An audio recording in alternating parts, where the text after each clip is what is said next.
بسم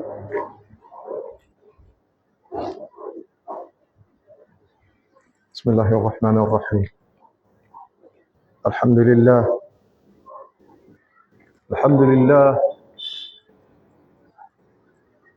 إن الحمد لله نحمده ونستعينه ونستغفره ونستهديه ونعوذ بالله من شرور أنفسنا ومن سيئات أعمالنا. إنه من يهده الله فلا مضل له ومن يضلل فلا هادي له، وأشهد أن لا إله إلا الله وحده لا شريك له، وأشهد أن محمدا عبده ورسوله صلوات ربي وسلامه عليه وعلى آله وأصحابه وأتباعهم بإحسان إلى يوم الدين. أحبة الكرام، أما بعد، أوصيكم أولا ونفسي ضعيفة بتقوى الله تعالى، ولقد فاز المتقون. يقول الله تبارك وتعالى وقوله الحق: إن للمتقين مفازا. ويقول كذلك: يا أيها الذين آمنوا اتقوا الله وقولوا قولا سديدا يصلح لكم أعمالكم ويغفر لكم ذنوبكم، ومن يطع الله ورسوله فقد فاز فوزا عظيما. نسأل الله تعالى أن يجعلنا جميعا من المتقين ومن الفائزين في الدنيا والآخرة. يقول الله تبارك وتعالى: أعوذ بالله من الشيطان الرجيم: لولا ينهاهم الربانيون والأخبار عن قولهم الإثم وأكلهم السحت لبئس ما كانوا يصنعون. صدق الله العلي العظيم. Ama baada ya kumshukuru Allah subhanahu wa ta'ala na kumtakia rahma na amani mbora wa viumbe Mtume alayhi salatu wassalam, natangulia mwanzo kabisa kwa kuwahusia na kuihusia nafsi yangu dhaifu juu ya kumcha Allah subhanahu wa ta'ala. Ndugu watukufu katika iman, kwani bila shaka amefanikiwa mja alioishi juu ya takwa, sababu Allah subhanahu wa ta'ala haunganishi baina ya hofu mbili. Aliyeishi katika huu ulimwengu kwa makini na hofu ya akhira, basi Allah subhanahu wa ta'ala kwa rahma yake atampatia amani mja wake huyu yaumul qiyama, ambaye kwamba ataishi na akawa yuazembea juu ya akhira yake na akawa hana wasiwasi, hajali, basi yaumul qiyama huenda mambo yakawa mazito na khaufu ikawa juu, kwa sababu hakutanguliza khaufu ya hii siku wakati yuaishi maisha ya ulimwengu. Wakati alipokuwa yuweza akachagua ni kipi atakiogopa, ni kipi hatokiogopa, basi amefanikiwa mja ambaye kwamba kwa muda huu atachagua kumhofu Allah subhanahu wa ta'ala, wala asihofu kitu chochote basi na Allah subhanahu wa ta'ala. Asihofu maskini, asihofu juu ya hali yake, asihofu juu ya mauti, asihofu juu ya binadamu wenzake, bali amhofu Allah subhanahu wa ta'ala peke yake. Tumomba Allah subhanahu wa ta'ala tujalie katika waja ambao kwamba hawamchi yoyote isipokuwa yeye, ili tupate mafanikio ya yaumul qiyama. Ikhwata alkiram, maudhui ya leo tazungumzia kutokamana na athari ya suala tulilolizungumzia juma lililopita katika darsa yetu hapa siku ya Jumamosi, wakati tuzungumzia kadhia ya masuala ya Summertide iliyokuwa Malindi. Bali hatutazungumzia Summertide leo, lakini tutazungumzia jambo ambalo kwamba ndio la kusanya hili na mengineo, kwa sababu hili ni moja, walakini mambo ni mengi. Kwa hiyo tunalolizungumzia leo ni ile marigedi au sufuria mzima ambayo kwamba yakusanya mambo yote kama haya. Allah subhanahu wa ta'ala asema: laula yanhahumur rabbaniyun wal akhbar an qawlihim al ithm wa aklihim suht labisa ma kanu yasnaun. Allah subhanahu wa ta'ala yuwazungumzia maaskofu na makasisi. Hii Allah subhanahu wa ta'ala yazungumzia kuhusu ahlul kitabi, hasa katika wale ambao kwamba wametangulia, walakini yakusanya kwa wale ambao kwamba wako leo, na ni indhar kwetu sisi kama ummati Muhammad sallallahu alaihi wasallam, kwa sababu Allah subhanahu wa ta'ala yuwatutolea mfano kwa waliopita ili na sisi tuchukue darsa. Yani tukiambiwa ya kuwa Allah subhanahu wa aliwageuza ashabu sabti kiradata wal khanazir kwa ajili ya masuala mawili makubwa. Kuna wa kwanza, walifanya maovu, walifanya uvuvi siku ambayo kwamba Allah subhanahu wa ta'ala amewapa mtihani kwa kuwakataza ndani yake uvuvi, na wakafanya na ikawa waendelea. Alafu sehemu ya pili ni wale ambao kwamba waliamua ni wao wamefanya, ni wao wataangamia, yatuhusu nini sisi? Hawakuwakanya, hawakuzungumza, hawakukanya yale maovu ambayo kwamba yalikuwa yafanywa. Allah subhanahu wa ta'ala alipoleta adhabu yake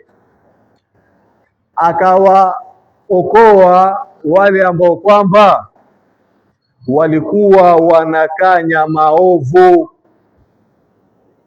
wa akhadhat alladhina dhalamu bi'adhabin ba'is, wakachukuliwa wale ambao kwamba wamedhulumu kwa adhabu ambayo kwamba ni mbaya, adhabu ambayo kwamba ni kali.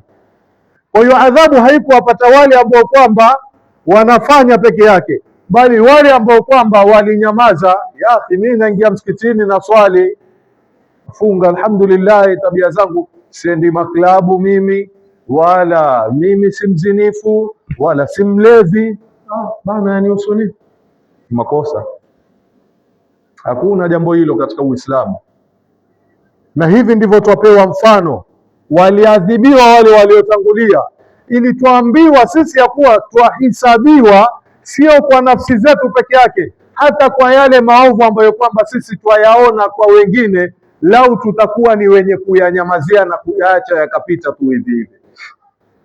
Kwa hiyo Allah subhanahu wa ta'ala hapa yosema, laula yanhahum rabbaniyuna, lau hawakuwa wenye kuwakanya wale makasisi wal akhbar na maaskofu, an qawlihim al-ithma, kwa maneno yao maovu, maneno yao machafu, wa aklihim suhta, na kula kwao mali ya haramu, labisa ma kanu yasnaun, ni maovu yalioje waliokuwa wakiyafanya. Maovu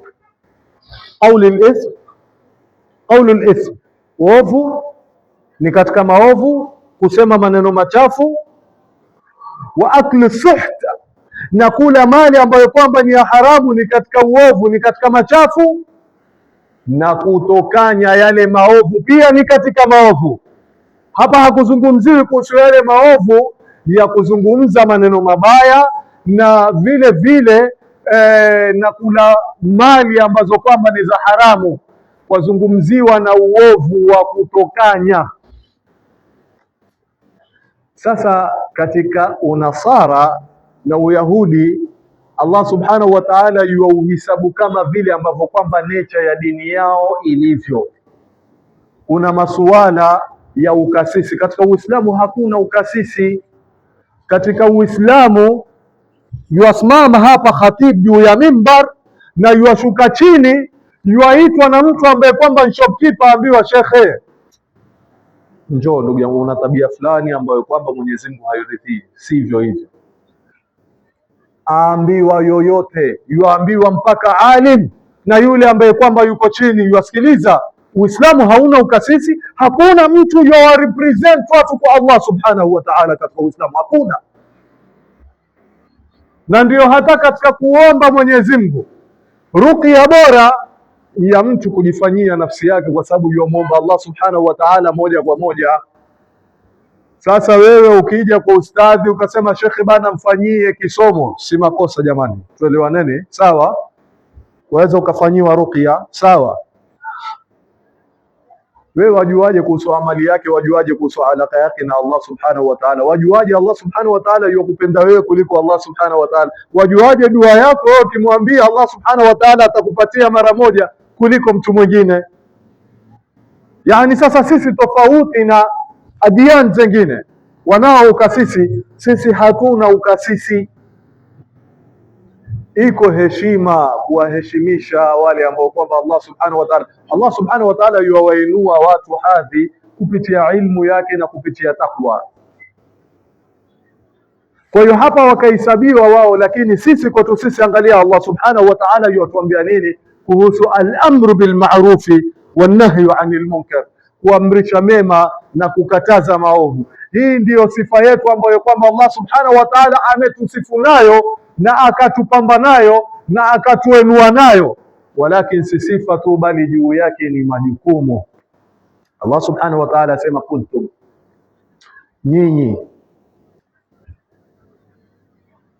nyinyi hapa masisakina na mfano wenu nyinyi katika mashariki al-ardhi wa magharibaha, kwa wote ambao kwamba wanakiri annahu la ilaha illa hu wa anna Muhammadan abduhu wa rasuluhu, kuntum khaira ummatin ukhrijat linnas, nyinyi ni umma bora, the best nation. Hakuna mfano wenu katika umam, mumetolewa kwa ajili ya watu, linnasi, si baina ya watu. Ukhrijat, mumetolewa tayari baina ya watu, linnasi, kwa ajili ya watu.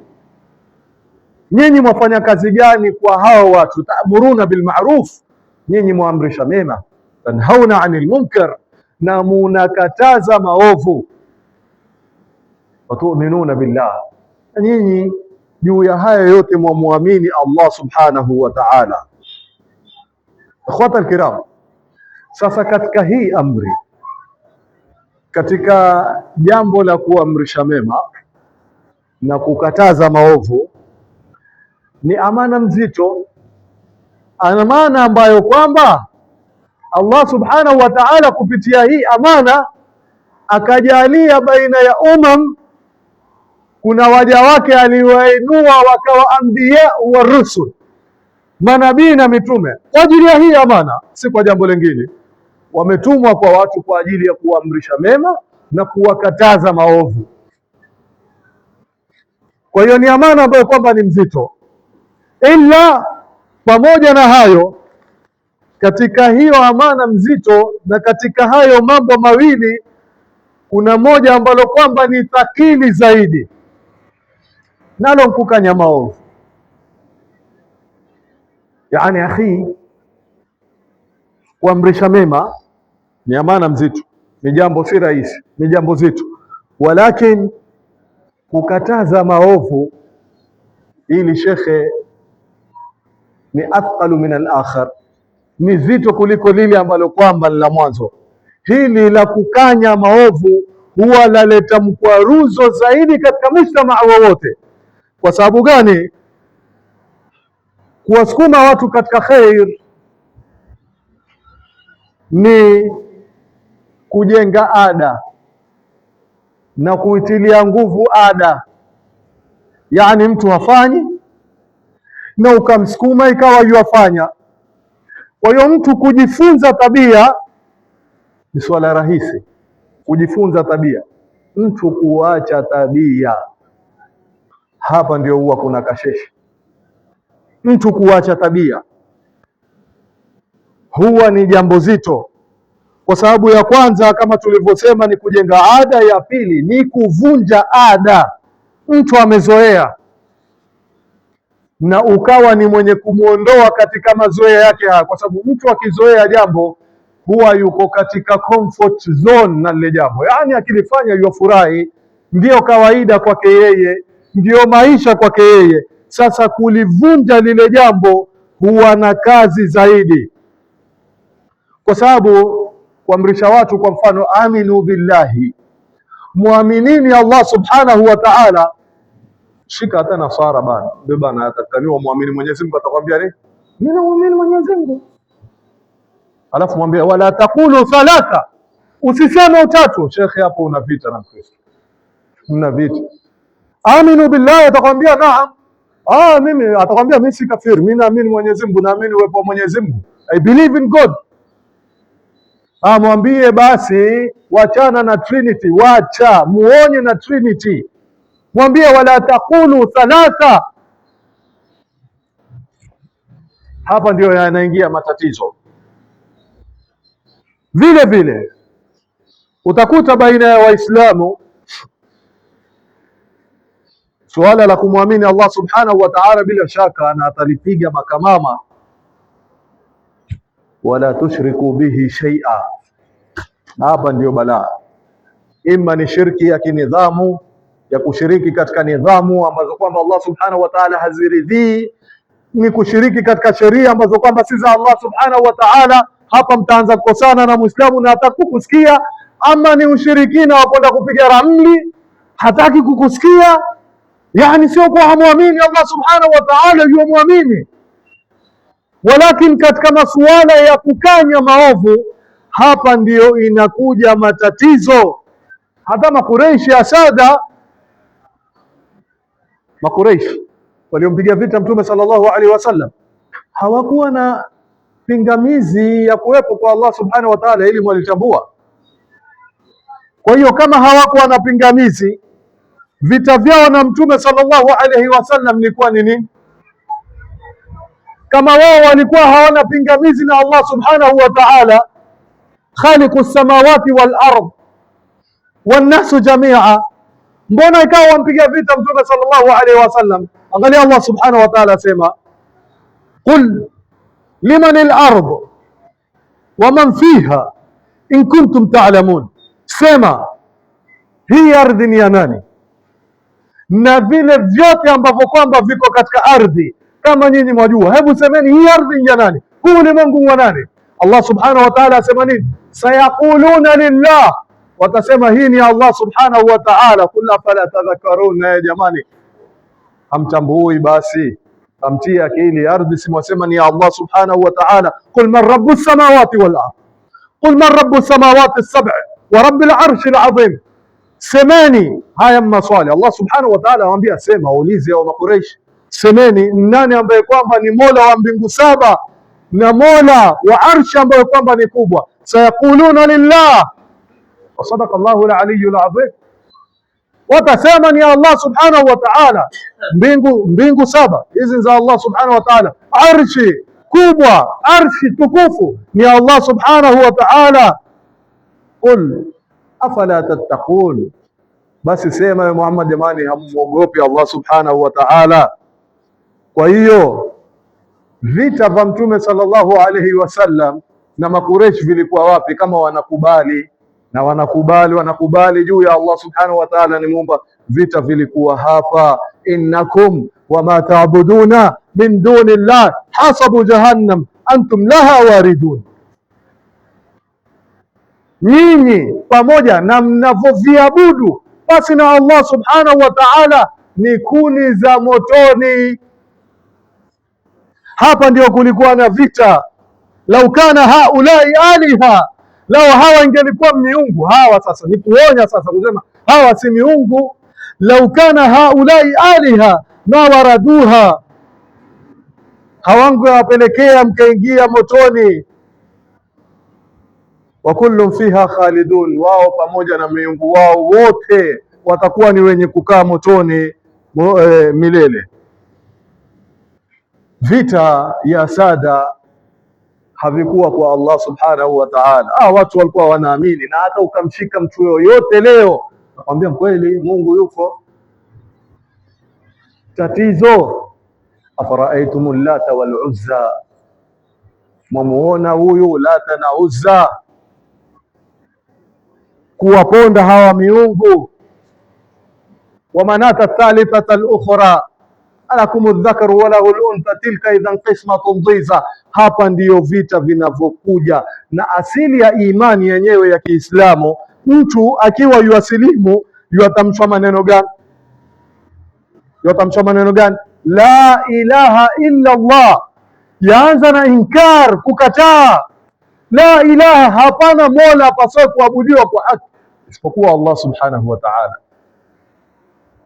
Jambo zito zaidi mwanzo huwa ni kutoa zile takataka hata kuliko kuelekea katika usafi ya sada. Faman yakfur bitaghut, ambaye kwamba atakufurisha taghut, chochote ambacho kwamba si Allah subhanahu wa ta'ala, kisha wa yu'min billah, akamwamini Allah subhanahu wa ta'ala. Wala ilaha illa Allah Muhammadur Rasulullah. Naam, ikhwata alkiram, yaweza kuwa rahisi kuamrisha watu wawe ni wenye kuoa, watu usikia raha bana. Yani watu wakae hapa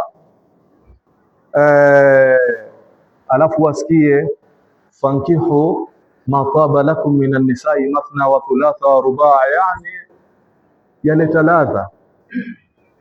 Oweni kwa kile ambacho kwamba chawaridhisha katika wanawake, 2, 3, 4. Msipoweza basi hata mmoja oweni. Matatizo yatakuja katika wala taqrabu zina. Na hapa sasa ndo utaanza kuwa na matatizo na watu. Yani ikiwa sasa tuko wala taqrabu zina innahu kana fahishatan wa saa sabila, sawa tutaoa shekhe, tutaoa, lakini sasa swala la zina watu hawataki liingiliwe, kwa sababu watu wataka juu ya kuoa pia na kuzini juu yake wafanye nini? Wazini ndani. Na hapa ndio amri na kuwa mzito kuamrisha. Ikhwata alkiram, vikao vya dhikr yaweza ikawa jambo rahisi, kawaita watu katika madarsa, watu wakaja na wakasikiliza durusu, hujaa tu mashallah, na ni jambo zuri na lenye kusifika. Lakini suala la kuwakataza watu vikao vya maskani na kuzungumza maneno ambayo kwamba itakuwa maovu yasiyokuwa ya faida, hapa ndio vita huanzia. Ya sada kuamrisha watu kutoa na kuwasaidia maskini huweza ikawa ni jambo rahisi kuliko kuwazuilia watu na riba na kuwaambia jamani, achaneni na riba na mikataba ambayo kwamba si ya Kiislamu, msiingie katika biashara hizo. Hapa lazima kutakuwa na mkwaruzano. Suala la kukanya watu ada ambazo kwamba wamezizoea ni suala gumu. Ikhwatul kiram, nani asiyejua leo sisi Waislamu, lakini hata harusi zetu zataka kusilimishwa. Harusi zetu tunazozifanya zataka kusilimishwa, yani zaka za kikafiri kafiri, kwa sababu Uislamu waamrisha ghera.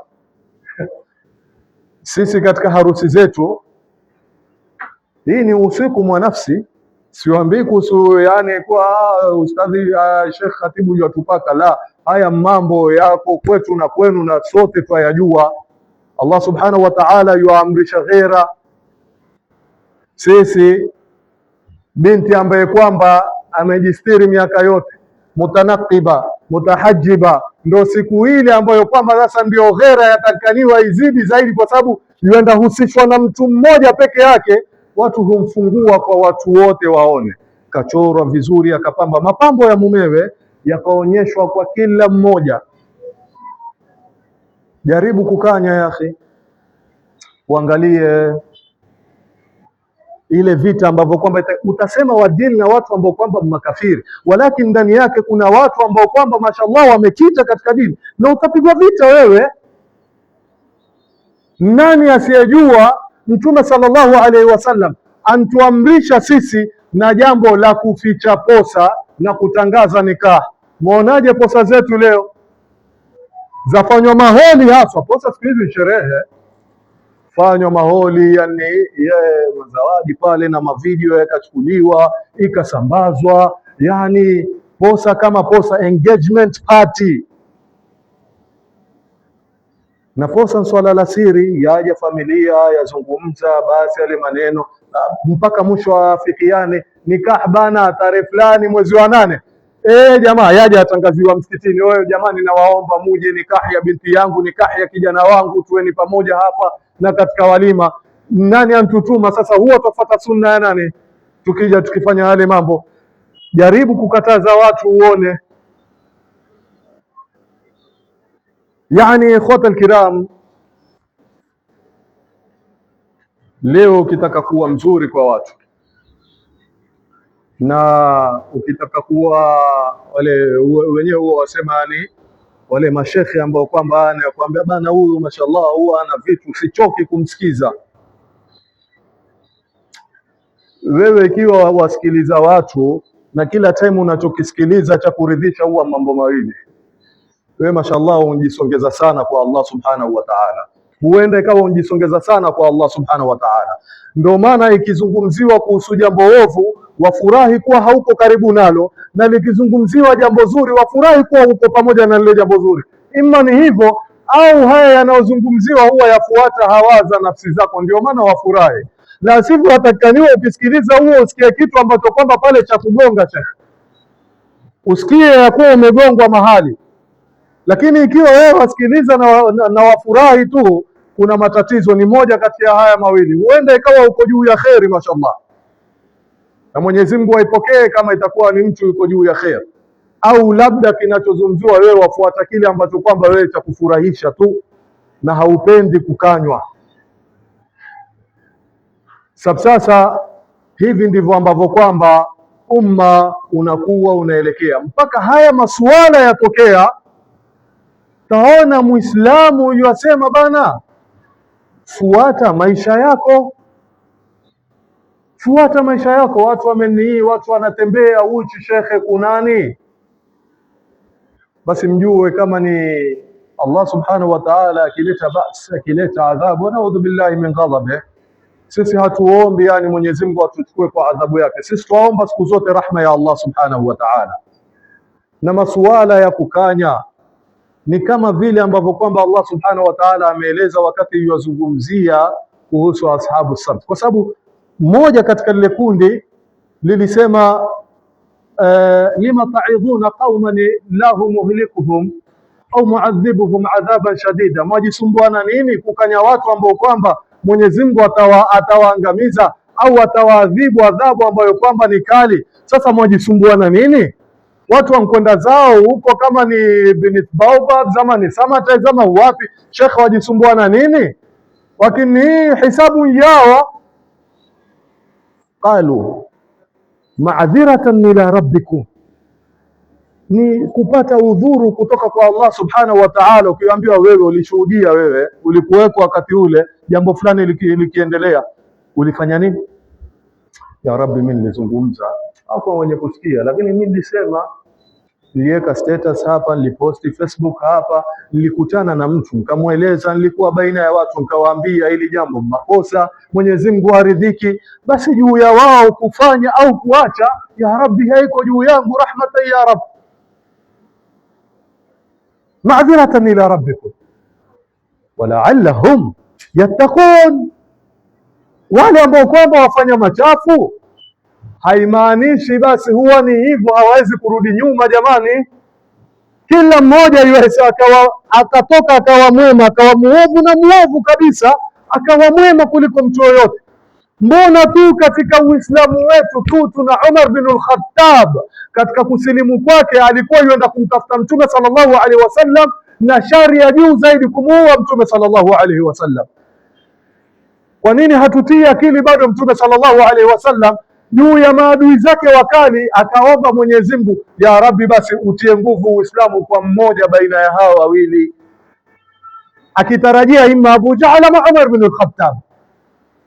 Abu Jahl ambaye kwamba Amr bin Hisham mpiga vita Mtume sallallahu alaihi wasallam, Mtume sallallahu alaihi wasallam bado yomwambia dua. Khalid ibn al-Walid, Khalid ibn al-Walid yeye ndio aligeuza mizani ya ghazwat Uhud.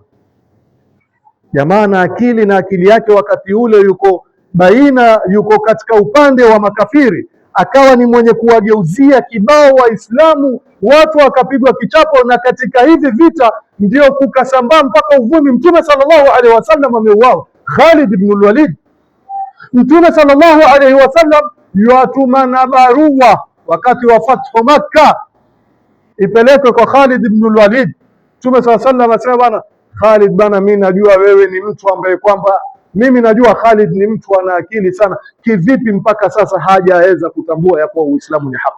Bado mtu kama Khalid Mtume sallallahu alaihi wasallam yomfuata na kumpatia da'wa. So haimaanishi leo watu wakiwa katika uovu uwapite uangalie kwa nadharatul istila kuonyesha hawa watu wamepotea. Waja msikitini waona ndugu zako wako mitaani wafanya nini, wakumbushe. Je, anao kwa uzuri ewa na umri waenda ya akhi, umeishi miaka mingapi? 20, 30, 40. Wewe ushapiga karibia nusu sahihi au chini ya nusu, au watarajia utafika 100 bana. Turudi kwa Allah subhanahu wa ta'ala, cha mambo ya maskani bana. Turudi kwa Allah subhanahu wa ta'ala, mwambie kwa moyo ambao kwamba ni mzuri, huenda akawa mwema hata kukuliko, huenda ukaingia peponi kupitia yeye. Huenda akaja akatangulia peponi akasema, ya Rabbi, kuna mtu ambaye kwamba mimi nikiwa juu ya batil alikuwa yuanifuata na ukaniongoza kupitia yeye, na ukaingia peponi kupitia shafaa ya mtu ambaye. Kwa hiyo maadhiratan ila rabbikum ama la'allahu yattaqun. Kwa hiyo tusiache al-amru bil ma'ruf, na juu yake tusiache an-nahyu 'anil munkar. Tuzungumzie iwe ni mambo mawili tufae mbele ya Allah subhanahu wa ta'ala, tujitoe katika lawama, au vile vile huenda wakarudi nyuma na wakarudi kwa Allah subhanahu wa ta'ala. La kusikitisha kuwa sisi huwa tuogopa lawama ya wao kutuona sisi wabaya. Na siseme sije akaniona. Wewe hauangalii anapokuona Allah subhanahu wa ta'ala. أقول قولي هذا أستغفر الله لي ولكم لجميع المسلمين استغفروه إنه هو البر الكريم وهو الغفور الرحيم. كل جميع استغفر الله.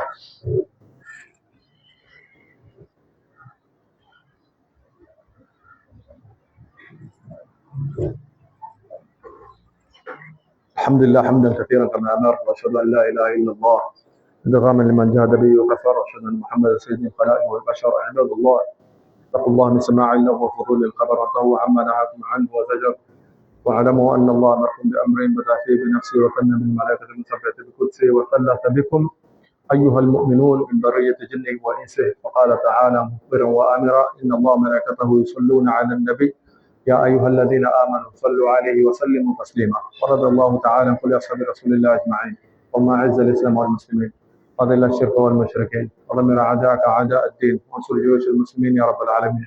وانصر إخواننا المستضعفين في قطاع غزة وفي السودان وفي الصومال وفي سوريا وفي إيران وفي لبنان وفي يمن وفي كل مكان، وعجل لنا بنصرك، وعجل لنا اللهم بعودة الخلافة. ربنا اتنا في الدنيا حسنة وفي الآخرة حسنة وقنا عذاب النار. ربنا تقبل منا إنك أنت السميع العليم، وتب علينا يا مولانا إنك أنت التواب الرحيم. اللهم اغفر لنا ولوالدينا وارحمهم كما ربونا صغارا برحمتك أرحم الراحمين. فرج على المؤمنين. أقم الصلاة إن الصلاة كانت على المؤمنين كتابا موقوتا.